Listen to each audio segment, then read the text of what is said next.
काली बहू ने करवाया सौतन का गृह प्रवेश।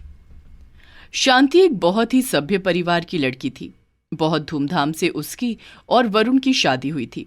शांति को संपन्न बहू कहा जा सकता था। बड़ों की इज्जत, सबको प्यार और बहुत ही स्वादिष्ट खाना बनाना। अरे बहू, आज तो काफी अच्छा खाना बना है। जब से तुम आई हो घर में रौनक सी आ गई है। बस अब पोता पोती को भी देख लेते तो जीवन सफल हो जाता। हाँ बहू, आज तो मजा ही आ गया। जीती रहो बेटी, तुम जैसी बहू सबको मिले। शांति की आंखों में आंसू आ जाते हैं। ये सब तो आप मेरा मन रखने के लिए कर रहे हैं, वरना वरुण तो कभी मेरी तरफ नहीं देखते। अरे बेटा, दिल छोटा नहीं करते, धीरे धीरे सब ठीक हो जाएगा। इतनी देर में वरुण भी आ जाता है। सब उसको खाने पर बुलाते हैं, पर वो कमरे में चला जाता है। शांति उसके लिए कमरे में पानी लेकर जाती है। वरुण उसको देखकर मुंह फेर लेता है। हाँ हाँ, बस रख दो, मैं पी लूंगा। आपका खाना? तुम सो जाओ, मैं माँ से ले लूंगा।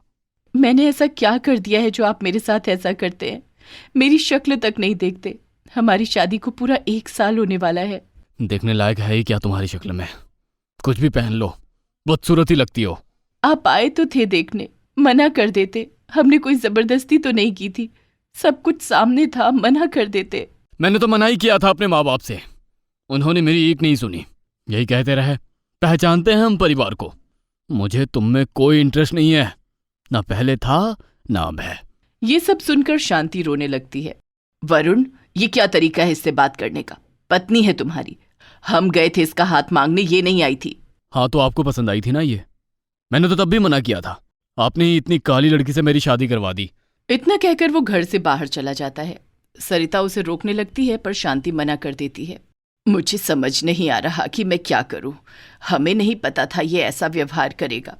आपकी क्या गलती है इसमें माँ जी? आप भी क्या करेंगी? कोई बात नहीं, रहने दीजिए, धीरे धीरे ठीक हो जाएगा सब। सबने ही उम्मीद बांध रखी थी कि वरुण में समय के साथ सुधार आएगा जरूर। बस उस घर में रोज यही चलता था।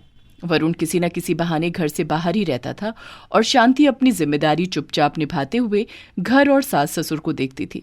एक दिन, माँ, मैं 2-3 दिन के लिए बाहर जा रहा हूँ, जल्दी आ जाऊंगा। कुछ दिन बाद जब वरुण लौटता है तो उसके साथ एक और लड़की होती है। ये वही होती है नीना, जिससे वरुण शादी करना चाहता था। ये क्या कर लिया वरुण? तुमने एक बार भी हमारे बारे में सोचा नहीं? क्या आपने सोचा था मेरे बारे में? मैंने कहा था ना मुझे इस लड़की से शादी नहीं करनी।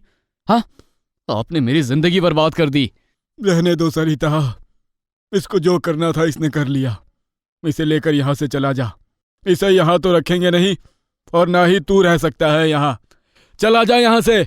इतने में नीना बीच में बोलती है, ये क्या हो रहा है वरुण? तुम ये सब दिखाने लाए थे मुझे? ये घर मेरा है, अब जिसको मेरे साथ नहीं रहना वो जा सकता है। नहीं नहीं, ऐसे कैसे कोई हमें निकाल सकता है? ये घर मेरा भी है, तुम चलो अंदर। बिना गृह प्रवेश के मैं अंदर नहीं जाऊंगी। अब यहाँ गृह प्रवेश कौन करवाएगा तुम्हारा? तुम्हें भी नाटक सारे आते हैं। थोड़ी देर के लिए घर में चुप्पी छा जाती है। वो दोनों आधे घंटे तक दरवाजे पर ही खड़े रहते हैं। फिर थोड़ी देर में ही शांति अपने आंसू पोंछते हुए आती है और उनकी आरती करने लगती है। बहू, ये क्या कर रही हो? जाने दो इन्हें, ये जहां जा रहे हैं। क्यों इन्हें अंदर आने का न्योता दे रही हो? पर शांति कुछ नहीं बोलती और अंदर चली जाती है। चलो चलो, यह तो हमारे घर में रोज की नौटंकी है। यहाँ यही ड्रामे चलते हैं, किसी को मेरी पड़ी ही नहीं है। वो दोनों वरुण के कमरे में चले जाते हैं। चलो फटाफट तैयार हो जाओ, फिर कुछ खाने के लिए बनाओ। क्या क्या बनाओ? मैं ये सब करने नहीं आई यहाँ। बाहर से ऑर्डर कर लो जो भी खाना है, और मेरे लिए भी मंगवा लेना। ये तुम्हारे घर का रूखा सूखा खाना मैं नहीं खाऊंगी। बाहर सब उन दोनों का खाने पर इंतजार कर रहे होते हैं, पर वो दोनों उनके साथ बैठते ही नहीं है। अपना ऑर्डर का खाना लेकर कमरे में चले जाते हैं। ये देखकर वो तीनों भी टेबल पर से उठ जाते हैं और कोई खाना नहीं खाता। पर वरुण और नीना को न कुछ पता होता है, न उन पर कुछ असर पड़ता है। धीरे धीरे नीना पूरे घर पर कब्जा सा जमा लेती है। मुझे चाय बनानी है। चाय पत्ती क्या तुमने कहीं रख दी है? रख दी है का क्या मतलब है? हाँ, क्या मैं चोर हूं? नीना, मैंने चोर शब्द तो इस्तेमाल भी नहीं किया। पर शांति पूरी बात करती इससे पहले नीना वरुण को बुला लेती है। देखो वरुण, ये मुझे चोर बोल रही है। नहीं वरुण, मैंने इन्हें चोर नहीं बोला, ये गलत समझ रही हैं। ये कुछ नहीं समझ रही, ये इतनी सुंदर है, ये झूठ बोल ही नहीं सकती। तुम्हारी तो शक्ल पर ही लिखा है कि तुम झूठ बोल रही हो। तुमने बोला ही होगा इसे चोर। उस दिन से नीना रसोई में आना बिल्कुल बंद कर देती है। नीना खुद से, चलो इस बहाने जो थोड़ा बहुत चाय का काम होता था वो भी बंद हो गया। मुझे ही आराम हुआ। वरुण बिल्कुल नीना के चंगुल में आ चुका था। वो किसी की नहीं सुनता था। धीरे धीरे नीना उसे प्रॉपर्टी पाने के लिए उकसाने लगी थी। माँ, जरा बैंक लॉकर की चाबी देना, मुझे कुछ काम है। बैंक में तुम्हें क्या काम है? वहां तो मेरा और शांति का सामान रखा है। हाँ माँ जी, वही तो देखना है, आपने सब अपनी इस बहू को दे दिया या मेरे लिए भी कुछ छोड़ा है? ये क्या तरीका है बात करने का? तुम कौन होती हो ये सब बोलने वाली? वरुण, तू नहीं कुछ बोलेगा इसे? सही तो बोल रही है माँ ये। इसका भी हक है अब इस घर में। वाह बेटा वाह, अब हक की बात करेगा तू? यही रह गया था। हाँ तो सही तो कह रहे हैं, आप बीच में मत बोलिए। नीना जब वरुण के पापा से ऐसे बात करती है तो वो उस पर चिल्ला पड़ता है। वरुण, तुम्हारी हिम्मत कैसे हुई मुझ पर चिल्लाने की? तुम आए थे मेरे पास, मैं नहीं आई थी। वाह नीना, मैं तुम्हारे लिए अपने माँ बाप से लड़ा, आज तुम मुझे ही नीचा दिखा रही हो? हाँ? वो सर पकड़कर बैठ जाता है। उसकी आंखों से आंसू आने लगते हैं। यह तो होना ही था एक दिन। जिस दिन से तुम इसे लाए हो घर बर्बाद हो रहा है, तुम्हें दिख नहीं रहा? किचन के सामान पर ये ताला लगा कर रखती है। मेरे पीछे जासूस छोड़ रखे हैं। तुम्हारे पापा के शाम के फल इसने बंद करवा दिए। और भी जाने क्या क्या करती फिरती है, तुम्हें क्या बताएं। वो तो सीधी साधी सी बीवी है तुम्हारी, पूरा घर संभाल रखा है उसने। कदर कर लो उसकी। वरुण, ये सब तुम्हें फंसा रहे हैं, मेरे खिलाफ कर रहे हैं। तुम इनसे प्रॉपर्टी की बात कर लो। वाह बेटा वाह, जिस दिन से यह तुम्हारी सौतन आई है ना, घर खराब हो गया है और तुम्हारी आंखों और दिमाग पर तो पट्टी बंध गई है। वरुण को कुछ समझ नहीं आ रहा होता है। वो गुस्से में नीना को बहुत तेज थप्पड़ मार देता है। नीना पलटकर उसे और तेज थप्पड़ मार देती है और धक्का दे देती है। ये सब देखते ही उसके घर वाले उसे बचाने आते हैं। वरुण को तब समझ आता है कि एक सौतन को घर में लाकर उसने कितनी बड़ी गलती की है। वो उसी समय उसे वहां से निकाल देता है और सबसे माफी मांगता है। मछुआरिन मीना समुद्र के किनारे खड़ी होकर एक ऊंची लहर का इंतजार कर रही थी। इतने में ही चंद्रमा समुद्र के सबसे नजदीक आता है और समुद्र में से ऊंची ऊंची लहरें उठने लगती हैं। मीना उसी लहर के ऊपर अपना जाल लेकर खड़ी हो जाती है और चांद को अपने जाल में कैद कर लेती है। अब आया चांद मीना के कब्जे में। अब तो मुझे ये शर्त जीतने से कोई नहीं रोक सकता। लेकिन मीना ने चांद की चोरी क्यों की? क्या वो चांद ही था? उसे किसने बनाया? किस चीज से बनाया? क्यों बनाया? आदि सवालों के जवाब जानने के लिए हमें देखना होगा पूरी कहानी को। मीना एक गरीब मछुआरिन थी जो समुद्र में से मछलियां पकड़ उसे बाजार में बेच देती थी। मच्छी ले लो मच्छी, ताजी ताजी मच्छी। तभी मीना को बीच रास्ते में गांव का सबसे धनी सेठ टोडरमल रोक लेता है। अरे मीना, क्या बात है? आज तुमने मेरे घर पर मच्छी नहीं पहुंचाया और इसे यूं बाजार में क्यों बेचने लगी? हमारा तो सौदा हुआ था ना कि तुम अपनी सारी मछलियां मुझे ही बेचोगी। गुस्ताखी के लिए मीना पहले ही माफी चाहती है सेठ जी, लेकिन इतने कम दाम में मीना अपनी जान जोखिम में डालकर पकड़ी गई मच्छियां नहीं बेच सकती। अगर आप दाम बढ़ाएंगे तो ये सौदा जस का तस बना रहेगा। सेठ टोडरमल मीना को गुस्से से घूरते हुए बोला। अकेली औरत हो, घर में कोई है नहीं, इतने पैसे का करोगी क्या मीना रानी? ये पैसे मैं अपने लिए नहीं कमाती सेठ जी, ये तो मैं अपने बेटे अरुण के लिए कमाती हूँ। उसे मैंने शहर भेजा है वैज्ञानिक बनने की पढ़ाई करने के लिए। उसी की फीस के लिए इतना हाय तौबा करती हूँ।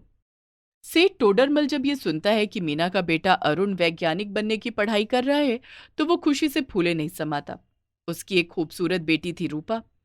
उसने सोचा यही सही समय है अपनी बेटी रूपा को एक योग्य वर के हवाले करने का। वो मीना के सामने एक शर्त रख देता है कि मैं क्या कह रहा था मीना, कि अगर तुम मुझसे वादा करो कि वैज्ञानिक बनने पर अपने बेटे अरुण की शादी मेरी बेटी रूपा से करवाओगी तो मैं आज से ही तुम्हारी मछलियों का दाम दुगना कर दूंगा। सेठ टोडरमल अपनी बेटी की शादी में उसे खूब दहेज देंगे। ये सोच मीना खुशी खुशी ये शर्त स्वीकार कर लेती है। धीरे धीरे समय बीतता जाता है। अरुण की पढ़ाई पूरी हो चुकी थी। वो अब एक वैज्ञानिक बन गया होता है और एक बड़े स्पेस एजेंसी में काम भी करने लगता है।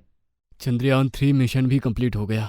अब बस गगनयान मिशन भी किसी तरह सक्सेसफुल हो जाए, फिर तो हमारे देश के नागरिक भी अंतरिक्ष की यात्रा कर सकेंगे। उस स्पेस एजेंसी की बॉस थी सुष्मिता। सुष्मिता अरुण को बहुत पसंद करती है और उससे शादी करना चाहती है, लेकिन अरुण उसे बार बार मना कर देता है। देखो सुष्मिता, मैंने तुमसे कितनी बार कहा है कि ये नहीं हो सकता। मैं अपनी माँ से पूछे बगैर कुछ नहीं करता। ओ कम ऑन अरुण, तुम क्या बच्चों की तरह दिन भर मामा करते रहते हो? अब तुम बड़े हो गए हो, तुम्हें अपनी लाइफ के डिसीजंस खुद लेने चाहिए। अरुण कुछ सोच में पड़ जाता है। तभी सुष्मिता सही समय देख अरुण की दुखती रग पर वार करती है और उसे कंपनी में प्रमोशन करने का लालच देती है। अरुण को अपनी गरीबी के दिन याद आ जाते हैं और वो प्रमोशन के लालच में सुष्मिता से शादी करने के लिए तैयार हो जाता है। सुष्मिता खुशी से उछल पड़ती है। बहुत अच्छे अरुण, मुझे तुमसे ऐसी ही समझदारी की उम्मीद थी। मीना का सेठ टोडरमल को किया गया वादा पूरा करने का समय आ गया था। वो पूरे उत्साह से अरुण की शादी की तैयारियों में जुट गई थी, लेकिन तभी एक दिन अरुण सुष्मिता को लेकर घर में दस्तक देता है। ये देख मीना के होश उड़ जाते हैं। ये कौन है बेटा? तुझे तो पता था ना कि तेरी शादी मैंने रूपा के साथ तय कर दी है, फिर भी। और वो माँ, अगर मैं ये नहीं करता तो मेरा प्रमोशन नहीं होता। अब मेरे वादे का क्या होगा? सेठ टोडरमल तो मुझे कच्चा चबा जाएगा। ये बोलते ही मीना डर के मारे वहीं बेहोश हो जाती है। सुष्मिता अब अरुण के साथ उसके घर पर ही रहने लगती है, जहां मीना अपना सारा गुस्सा अपने इकलौते बेटे पर ना निकाल कर सुष्मिता पर निकालने लगती है और बात बात पर उसे डांटती रहती है। चाय बनाने को बोला था, ये क्या पानी में हरी पत्ती डाल कर लेती आई?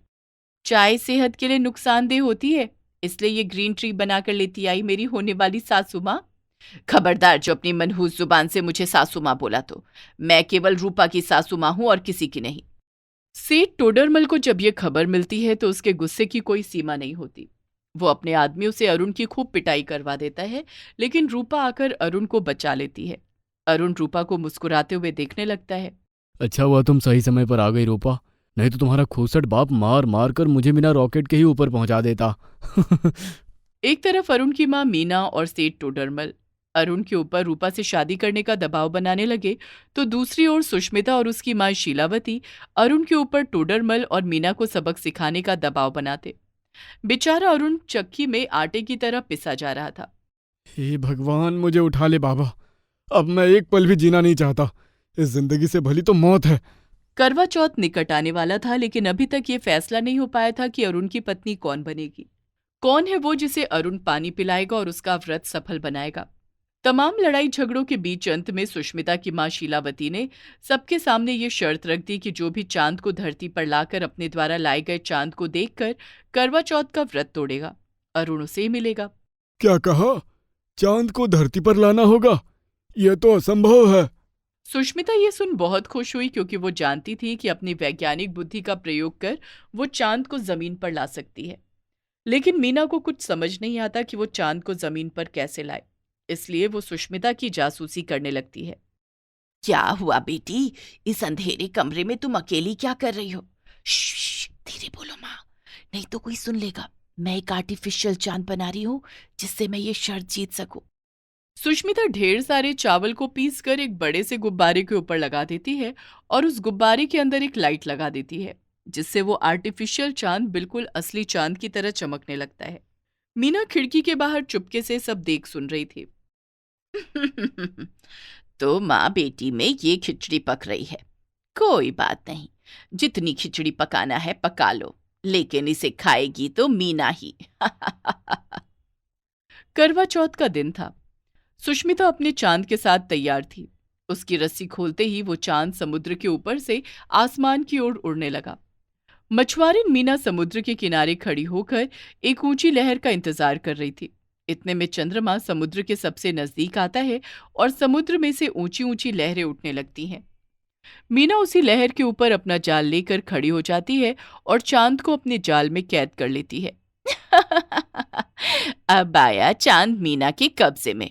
अब तो मुझे ये शर्त जीतने से कोई नहीं रोक सकता। सुष्मिता गुस्से से आग बबूला हो मीना से अपना चांद छुड़ाने को बढ़ती है, लेकिन तभी पीछे से सेठ टोडरमल आकर सुष्मिता को कैद कर लेता है। छोड़ दो मुझे, मैं कहती हूँ छोड़ो मुझे, तुम लोगों ने मेरे साथ धोखा किया है। सेठ टोडरमल रूपा को इशारा करता है। रूपा का रास्ता अब खाली था। वो एक पेड़ के पीछे एक चांद जैसा बड़ा सा पैराशूट यानी हॉट एयर बलून रस्सी से बांधकर आसमान में उड़ा देती है। पेड़ से छिपे होने के कारण गांव की सारी महिलाएं इसे असली चांद समझकर अपना अपना व्रत तोड़ने लगती हैं। अरे देखो, इस बार चांद इतनी जल्दी निकल आया, चलो सब लोग अपना व्रत तोड़ो। रूपा भी अपना व्रत तोड़ने ही वाली थी कि तभी सुष्मिता की मां शीलावती चुपके से सुष्मिता और आर्टिफिशियल चांद दोनों का जाल काट कर दोनों को आजाद करा देती है। सुष्मिता का चांद आसमान में जाकर उड़ने लगता है। दो दो चांद को देख अरुण और सारे गांव वालों के आश्चर्य का ठिकाना नहीं रहता। वो इसे करवा माता का चमत्कार मान हंसी खुशी दोनों चांदों को देख व्रत तोड़ने लगती हैं और अपने गांव को चली जाती हैं। वाह बहन, इस बार तो चंद्रदेव हम पर कुछ ज्यादा ही मेहरबान हो गए और अपने भाई को भी साथ लेते आए। रात के समय जब चंद्रदेव आते हैं तो देखते हैं उन्हें पूजने वाला अब कोई नहीं है। उन्हें ये देख बहुत गुस्सा आता है और वो अपनी अंतर्दृष्टि से सब जानकर सुष्मिता और रूपा पर बहुत क्रोधित होते हैं और जैसे उन्होंने दो चांद को बनाया उसी प्रकार अरुण के दो टुकड़े हो जाने का श्राप दे देते हैं। अरुण के दो टुकड़े हो जाते हैं और वो मर जाता है। अरे उठो अरुण, तुम्हें ये क्या हो गया है? अब मैं कभी भी तुम पर अपने पैसे और पद का रौब नहीं दिखाऊंगी, क्योंकि मैं समझ गई कि पैसे से प्यार को कभी नहीं पाया जा सकता। अपनी आंखें खोलिए जी।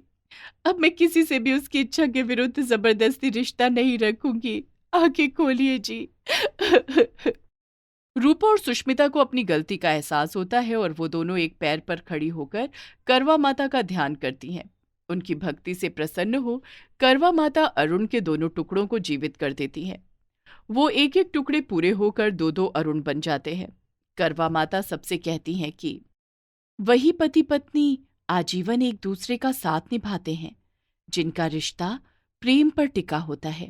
लेकिन तुम दोनों का रिश्ता प्रेम की जगह लालच पर टिका था। मीना ने लालच में आकर ही रूपा से अरुण की शादी तय की और अरुण ने लालच में आकर सुष्मिता को शादी करने का वचन दिया। मैं तुम सभी को सद्बुद्धि प्रदान करती हूँ, जिससे तुम्हारे अंदर का लोभ समाप्त हो और प्रेम जाग उठे। तथास्तु। करवा माता ये कहकर अंतर्ध्यान हो जाती हैं। उन दोनों अरुणों में से एक अरुण से रूपा शादी करती है और दूसरे अरुण से सुष्मिता शादी करती है। करवा माता ने दोनों की मनोकामनाएं पूर्ण कर दी थी। मीना भी दो दो बेटे बहू को पाकर बहुत खुश थी।